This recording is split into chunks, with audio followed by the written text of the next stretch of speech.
Nilai S-nya itu adalah R dikurangi LO. R dikurangi LO. LO-nya 5. LO-nya 1 ya. Nilai terendahnya 1.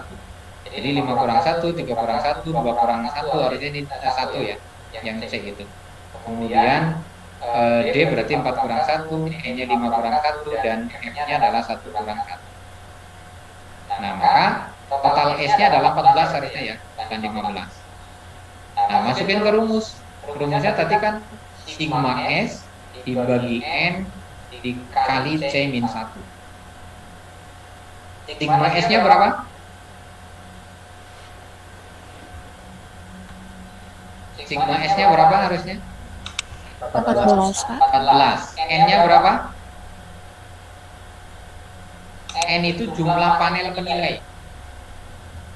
6, Pak. Nah, oke. Nilai tertingginya berapa? Validitas tertingginya? 5, Pak. 5 ya.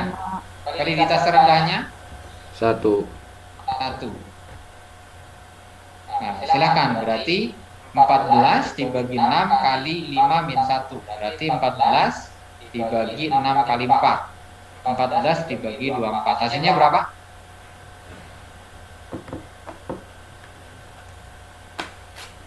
14 dibagi 24 hasilnya berapa? 0,583, Pak. 0,5 583. 583.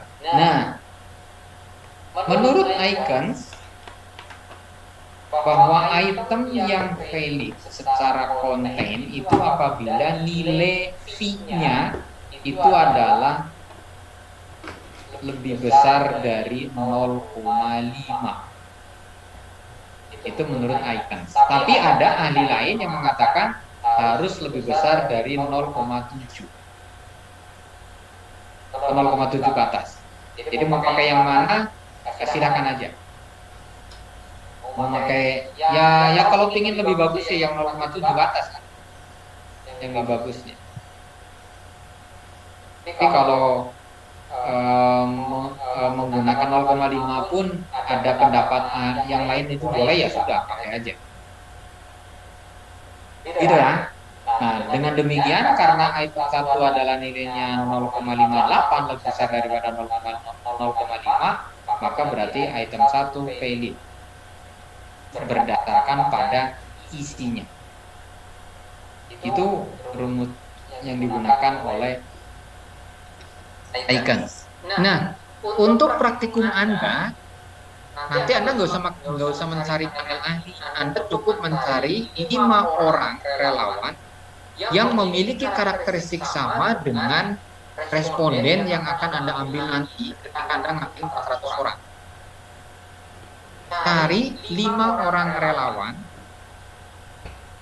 yang memiliki karakteristik sama dengan responden yang dengan subjek yang akan Anda jadikan responden ketika tryout nanti. Tugas mereka bukan menilai apakah itemnya mampu mengukur indikator atau tidak. Tugasnya cukup apakah pernyataannya bisa dipahami atau tidak. Tugasnya itu aja. Nah, Anda berikan instruksi ya kepada rekan-rekanan kepada apa namanya, nanti ada petunjuk pengisian. Ya, misalnya berikut ini akan kami sajikan item demi item apa namanya yang mengukur apa ya, itu nggak apa-apa ya. Yang mengukur apa itu nggak apa-apa karena ini untuk uji keterbacaan. Nanti disebutnya uji keterbacaan. Dan tugas Anda adalah memberi nilai. Semakin mendekati angka 1 nilai yang diberikan berarti semakin bisa dipahami pernyataannya, dan semakin mendekati 5 maka semakin bisa dipahami pernyataannya. Nah, nanti instruksinya begitu. Ya, jadi berilah nilai 1 sampai 5 pada setiap pernyataan. Semakin mendekati 1 semakin tidak bisa dipahami pernyataannya, semakin mendekati 5 semakin bisa dipahami pernyataannya. Kayak gitu. Berikan pada 5 orang, kemudian langsung ditabulasi. Item 1 oleh subjek ke-1 nilainya berapa? Item 1 oleh subjek kedua nilainya berapa? Item 1 oleh subjek kedua nilainya berapa? Item 1 subjek keempat berapa? Dan terakhir item 1 oleh subjek 5 nilainya berapa? Langsung gitu kayak gini. Nilai V-nya nanti berapa? Nah, sampai 30 item, misalnya kalau Anda punya 30 item, berarti sampai item ke-30 Anda hitung satu persatu. Nah, nanti baru Anda cek indikator mana yang itemnya gugur. Ya. Kan Anda membuatnya kan 2 item, kan? Satu favorable, satu unfavorable. Ya. Jadi nanti Anda cek dulu indikator mana yang itemnya gugur. Kalau hanya gugurnya satu, nggak apa-apa. Buang saja yang satu itu, yang itemnya tidak memenuhi syarat. Ya langsung buang aja.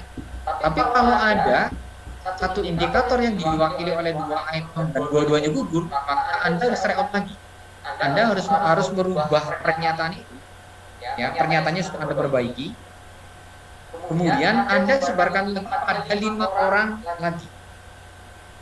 Ya, Anda sebarkan pada 5 orang lagi, cukup item yang gugur saja, nggak usah semuanya. Ya, cukup item yang gugur saja. Jadi kalau yang gugurnya misalnya ada 5 item, maka 5 item itu Anda sebarkan lagi pada responden untuk dinilai lagi. Dan disebarkan pada responden yang sama. Yang 5 yang awal itu. Jangan ke orang lain. Gitu. Kalau ke orang lain nanti jadi masalah lagi. Jadi 5 orang yang sudah Anda minta untuk jadi relawan di tahap pertama, Anda hubungi lagi, Anda berikan lagi pernyataannya, minta untuk dinilai lagi. Bagaimana nanti nilai dari responden itu? Ya gitu ya. Jadi nggak usah semua diujikan lagi, tapi item yang bermasalah Anda revisi, setelah direvisi Anda sebarkan lagi, hitung lagi sampai minimal terpenuhi satu indikator satu item. Kalau ada satu indikator yang dipilih oleh 2 item, pasti hanya dua-duanya. Nah, nanti pada waktu Anda melakukan tryout terhadap 400 orang responden itu setelah dilakukan uji validitas konten, setelah dilakukan uji keterbacaan. Jadi sebelum dilakukan uji keterbacaan, jangan dulu disebarkan kepada sejumlah 400 orang responden. Ini tugas Anda di praktikum kelima, mencari 5 orang responden untuk membaca item Anda bisa dipahami atau tidak, langsung dihitung pada hari itu juga dan langsung laporkan. Ya, paham segitu? Ada pertanyaan? Ya, silakan. Tadi kan kalau yang normalnya satu indikator itu pada dasarnya kita kan nyiapin 2 item ya Pak ya, yang unfavorable sama favorable.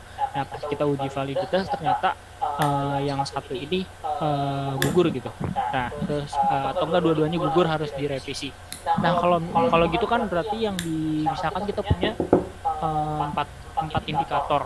Nah, berarti ada total 8 item unfavorable sama favorable dan ada beberapa yang gugur gitu. Itu kan harus direvisi. Pertanyaan pertama, apakah revisinya itu misalkan satu item ini gugur nih? Apakah revisinya harus seputar item itu yang tadinya item itu ngebahas tentang tugas gitu misalnya? Harus tetap seputar tugas, tinggal mengubah kalimatnya aja biar bisa lebih dipahami, atau boleh keluar dari konteks tugas, ganti konteks lain gitu Pak. Terus pertanyaan kedua, gimana kalau misalkan kalau kebetulan di kelompok saya diminta untuk sekaligus bikin cadangan Pak kalau ada item yang gugur, itu gimana, boleh nggak kalau misalkan berarti kan ada 4 item nih per satu indikator, boleh nggak kalau dites langsung ke subjek secara sekaligus gitu tanpa harus tunggu ada yang gugur? Terima kasih Pak. Oke, baik. Revisi item itu harus mengacu pada indikator. Revisi item itu harus mengacu pada indikator. Jadi tidak boleh keluar dari indikator. Pernyataannya mau ganti, ya, atau struktur kalimatnya mau diubah, lama masih mengungkap indikator tidak apa-apa. Tapi kalau sudah keluar dari indikator itu nggak boleh. Jadi tetap, walaupun Anda mengganti kalimat atau mengganti struktur kalimat, tetap indikatornya harus ada. Tetap item itu harus mengukur indikator. Itu yang satu. Yang kedua, kalau misalnya Anda sudah membuat cadangan boleh silakan. Langsung diuji coba gitu. Boleh silakan. Biar nanti tidak bolak-balik. Ya, biar tidak bolak-balik boleh-boleh aja. Artinya kalau misalnya Anda punya 15 indikator, berarti Anda akan menyebarkan uji keterbacaan sebanyak 60 item. Boleh, silakan, nggak apa-apa. Nanti dari satu indikator itu gugur berapa gitu. Itu memang dua item itu sebetulnya ada standar minimum. Dua item itu standar minimum buat kita sebagai pemula. Kalau yang sudah expert mungkin langsung satu indikator satu gitu. Tapi itu sangat berisiko kalau satu indikator hanya satu item. Nah, untuk Anda sebagai pemula, saya hanya mensyaratkan minimal dua. Kalau mau lebih dari dua silakan. Cuma kalau lebih dari dua itu membuat pernyataan yang berbeda mengungkap hal yang sama itu bagi pemula itu susah. Ya. Jadi membuat pernyataan yang berbeda sama-sama favorable dan sama-sama unfavorable dari satu indikator itu bagi pemula itu susah. Saya aja kadang-kadang tidak sanggup. Nah, oleh karena itu memberikan kemudahan pada Anda daripada itu malah menjadi susah, nanti menjadi multi tafsir, menjadi perdebatan pendapat. Udah buang saja satu favorable, satu unfavorable. Unfavorable-nya apa itu kan clear, mudah gitu. Kalau hanya melihat mana yang positif mana yang negatif itu kan mudah melihatnya. Kalau dua-duanya positif, dua-duanya negatif dan indikatornya satu, itu kalau kita nggak betul-betul berpengalaman itu kemungkinan untuk jadi salah itu sangat tinggi. Maka saya tidak merekomendasikan sebetulnya. Tapi kalau pemimpin lain merekomendasikan, silakan, nggak apa-apa. Tentu pemimpin lain punya pertimbangan. Jadi minimalnya kita memiliki penyediaan itu adalah satu, sehingga kalau satu gugur maka masih ada satu wakil, begitu. Dan kalau diuji keterbacaan itu adalah lolos semua, ya sudah. Nanti pas waktu ke 400 orang lakukan semuanya, jangan ada yang dibuang. Tapi kalau ternyata di uji keterbacaan ada yang gugur, ya masih ada item lain yang mewakili dari indikator itu. Kita nggak usah terout lagi. Yang gugur buang saja, nanti tinggal dilaporkan. Yang gugur tinggal dilaporkan saja bahwa dari 30 item indikator satu yang diwakili oleh dua item, satu item gugur yang favorable atau yang favorable. Laporkan aja, nggak apa-apa. Begitu? Ada pertanyaan lagi? Ini Pak, kalau misalkan tadi kan kita ngajuin 4 gitu per indikator. Nah, kalau misalkan 4-4-nya ternyata ini tuh lolos gitu, apakah Nggak masalah, pakai aja semuanya. Nah, kalau mau dikurangi, maka ambillah ya dari nilai tertinggi. Jadi nilai yang rendah yang kita buang. Nggak apa-apa, silakan. Jadi kita seleksi dulu yang tertinggi, misalnya skornya berapa, misalnya pertama 0,7, 0,6, 0,6, berikutnya 0,5. Udah 0,5-nya kita buang, nggak apa-apa. Gitu ya. Prosedurnya kayak gitu aja. Yang nilainya kecil-kecil kita buang saja. Kalau mau dianulir gitu ya. Tapi kalau mau dipakai semuanya silakan, nggak apa-apa. Kalau memang memenuhi syarat. Oke, begitu? Iya Pak, baik. Dan itu Terima akan kasih dilakukan atas pada penjelasannya. praktikum kelima. Praktikum kelima itu baiknya itu bukan proses ini ya. Sebaiknya itu adalah sudah memperoleh hasil, sehingga praktikum kelima itu bimbingan itu tinggal evaluasi. Ya, misalnya evaluasi ini kekurangannya di sini gitu, atau ini ada permasalahannya di item ini harus bagaimana gitu. Jadi jangan dilakukan pertemuan kelima itu baru coba. Nanti nggak ada waktu untuk mengevaluasi. Kalau nanti ada ketahuan bahwa item ini bermasalah, nanti bisa didiskusikan dengan pembimbing. Oh, ini harus dirubah gimana? Jadi saran saya, pertemuan kelima itu adalah sudah dapat laporan hasil uji keterbacaan. Itu ya. Ada lagi? Baik Pak, terima kasih Pak. Oke, sama-sama. Yang lain ada lagi yang bertanya? Izin bertanya, Pak. Ya, silakan Tadi Dimas. itu yang relawan yang untuk memberi nilai itu tuh bebas mau siapa aja apa gimana, Pak? Kurang paham tadi. Sesuai dengan karakteristik responden yang akan Anda jadikan sebagai subjek tryout. Jadi misalnya Anda rencananya tryoutnya itu pada siswa SMK mana misalnya, maka Anda harus dari sana untuk meminta uji keterbacaannya. Atau minimal memiliki karakteristik sama, tidak mesti harus dari SMK tersebut. Kita mencari SMK lain yang prodinya sama, gitu. Itu boleh. Atau misalnya Anda mau menguji ke santri, misalnya ya, santri mana misalnya. Nah, Anda kalau tidak mau mencari 5 orang relawan dari pondok pesantren yang akan kita tuju nanti, boleh Anda mencari dari pesantren lain, tapi yang karakteristik pesantrennya sama. Pesantren modern harus modern, pesantren tradisional tradisional lagi. Jadi gitu, karakteristiknya harus sama. Oh iya, Pak. Baik, Pak. Terima kasih, Pak. Oke, sama-sama. Jadi yang bagus yang memang harus dari kelompok responden yang nanti akan kita jadikan sebagai subjek tryout. Baik, bagusnya begitu, jangan dari yang lain. Cukup 5 orang kok, gak usah banyak-banyak.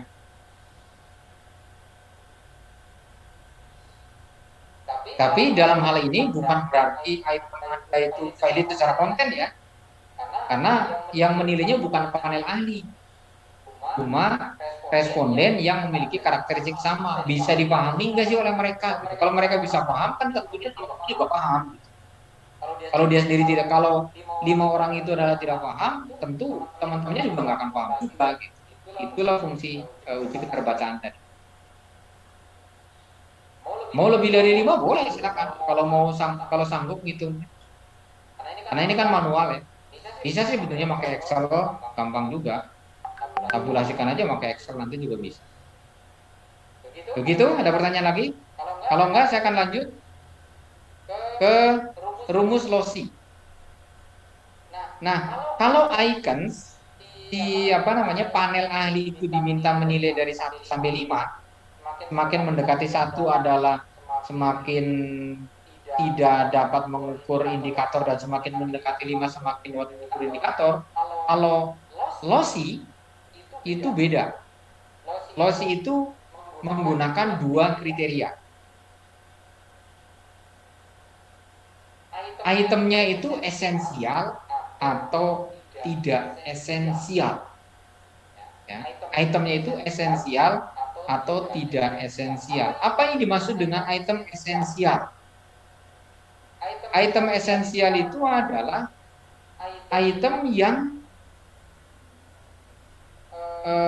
pernyataannya mampu mengukur indikator dan penting. Jika itu tidak ada, maka menjadi bermasalah. Itu esensial. Sementara item yang tidak esensial, itemnya mampu mengukur indikator. Tapi jika item itu tidak ada pun tidak apa-apa sebetulnya. Contoh paling gampang untuk mengetahui item esensial atau tidak esensial adalah item esensial adalah yang favorable. Item yang tidak esensial adalah yang unfavorable. Itu aja contoh paling sederhana. Jadi tidak esensial itu bukan berarti tidak mampu mengukur indikator, bukan. Gitu. Tapi nggak penting lah karena sudah ada yang mewakilinya. Gitu. Itu aja sebetulnya. Nah, oleh karena itu, ini juga tidak bisa dilakukan oleh sembarangan orang. Itu butuh panel ahli. Ahli dalam konsep juga, ahli dalam psikometri juga, ahli dalam bahasa juga, iya. Gitu. Tapi kalau ahli bahasa mungkin dia kan tidak begitu mengenal ya tentang indikator dengan pernyataan. Maka ahli bahasa dalam hal ini mungkin tidak terlalu penting. Yang penting itu psikometrik dengan konsepnya. Gitu. Nah, jadi nanti si panel itu diminta item ini esensial atau tidak. Item ini coba kayak gitu aja, item satu panel satu mengatakan esensial. Item satu panel 2 esensial. Item satu panel 3 esensial. Nah, berikutnya panel berapa mengatakan tidak esensial. Panel berapa mengatakan tidak esensial. Cuma kayak gitu aja. Itu apa namanya? eh, cara untuk melakukan uji validitas konten yang ditawarkan oleh LOSI dengan rumusnya adalah 2 NC dibagi N dikurang 1. NC adalah banyaknya panel yang menilai suatu item itu esensial, sementara N adalah banyaknya subjek atau banyaknya penilai. Kalau contoh yang ada di buku panduan ini, item 1 dinilai oleh 10 orang. Dari 10 orang, 8 orang mengatakan item 1 esensial. 2 orang mengatakan tidak esensial. Oh, kalau begitu berarti yang menilai esensial ada 8, maka berarti 2 kali 8 dibagi 10. 10 adalah jumlah total responden, kurang 1. Berarti 16 dibagi 10 min 1. Berarti 1,6 dikurang 1. Hasilnya nilai CVR-nya adalah 0,6. LOSI memberikan kriterianya adalah yang penting nilai CVR-nya positif. Jadi jika nilai CVR-nya adalah positif, maka berarti itemnya adalah valid. Itu aja. Kalau positif, kalau 0 ke atas kan bisa positif. Kalau di bawah 0 negatif berarti dia tidak valid. Jadi selama nilainya masih positif, maka berarti masih valid. Ini contoh ya, item 2 kan nilainya 0. Nih. Nilai CVR-nya 0. Tapi dia 0 itu kan bukan negatif di situ. Kecuali kalau min 0,00 sekian misalnya, berarti itu tidak valid. Karena 0-nya adalah belum ada tanda minusnya, maka berarti dia masih valid. Itu untuk uji pendekatan LOSI. Nah, ada pertanyaan? Jika tidak ada, saya akan lanjutkan ke uji beda. Untuk atribut tunggal dan atribut komposit, datanya sudah saya kirimkan pada Anda. Silakan dibuka datanya, SPSS-nya juga dibuka. Mari kita ikuti tahapan demi tahapannya.